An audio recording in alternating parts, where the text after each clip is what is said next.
সকলেই অবগত আছেন যে বাংলাদেশের নতুন সরকারের পক্ষ থেকে একটি যুগান্তকারী কর্মসূচি গ্রহণ করা হয়েছে। আগামী 16ই মার্চ সারা বাংলাদেশে যে আগামী 5 বছরে 20,000 কিলোমিটার খাল খননের উদ্যোগ গ্রহণ করা হয়েছে।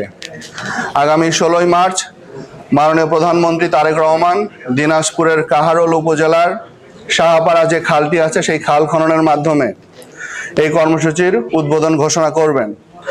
আমাদের চট্টগ্রামেও আমাদের একই কার্যক্রম রয়েছে। সারা বাংলাদেশে 54টি খালের এই খনন কার্যক্রম আগামীকাল শুরু হতে যাচ্ছে। সরকার এই পর্যায়ে টার্গেট বেসড কার্যক্রম পরিচালনা করে যাচ্ছে। আমরা যে নির্দেশনা পেয়েছি যে আগামী 180 দিনের মধ্যে 1000 কিলোমিটার খাল খনন সম্পন্ন করতে হবে।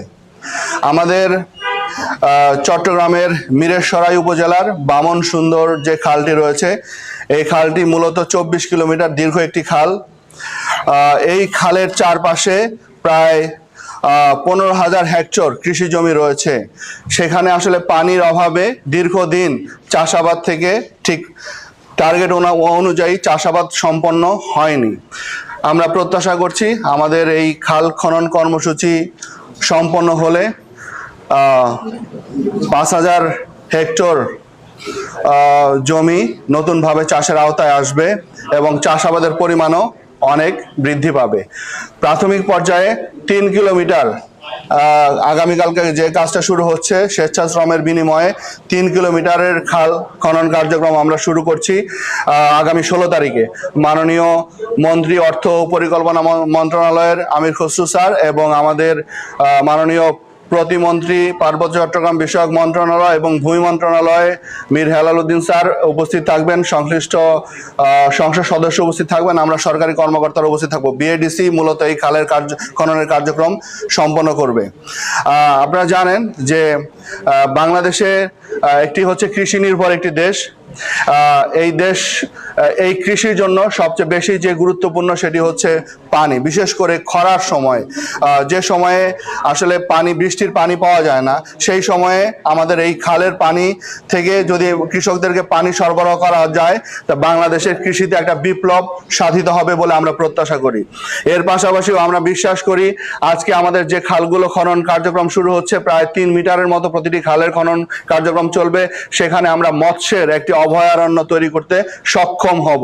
আমরা যদি মৎস্যের অভয়ারণ্য তৈরি করতে পারি তাহলে একদিকে আমাদের কৃষির ফলন বৃদ্ধি, অন্যদিকে মৎস্যের ব্যাপক চাষ। সুতরাং এই দুটি মিলিয়ে বাংলাদেশের অর্থনীতিতে আমরা বিশ্বাস করি একটা গুরুত্বপূর্ণ একটা মাইল ফলক হিসাবে কাজ করবে। আমরা আমাদের একটা সুনীল অর্থনীতি, আমাদের একটা সবুজ অর্থনীতি আমরা গড়তে সক্ষম হব। আমরা বিশ্বাস করি যে সরকারের এই উদ্যোগ বাংলাদেশের আমূল পরিবর্তনে সহায়ক হবে।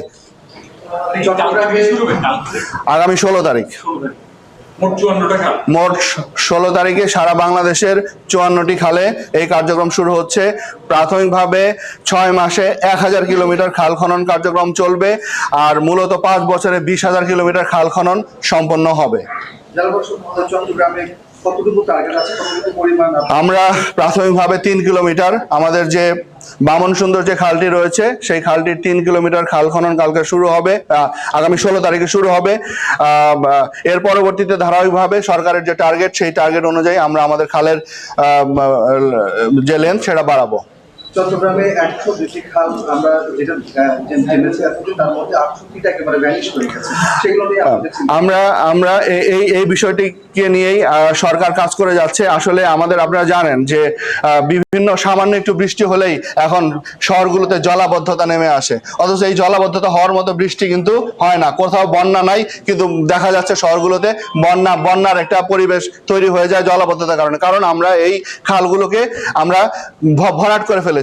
আমরা হয়তো অনেক ক্ষেত্রে দখল হয়েছে, অনেক ক্ষেত্রে আবার আমরা ওই মালামাল আমাদের যে ডেইলি ওয়েস্ট ম্যাটেরিয়ালগুলো ফেলেও কিন্তু অনেক সময় খালগুলো ভরাট করে ফেলেছি।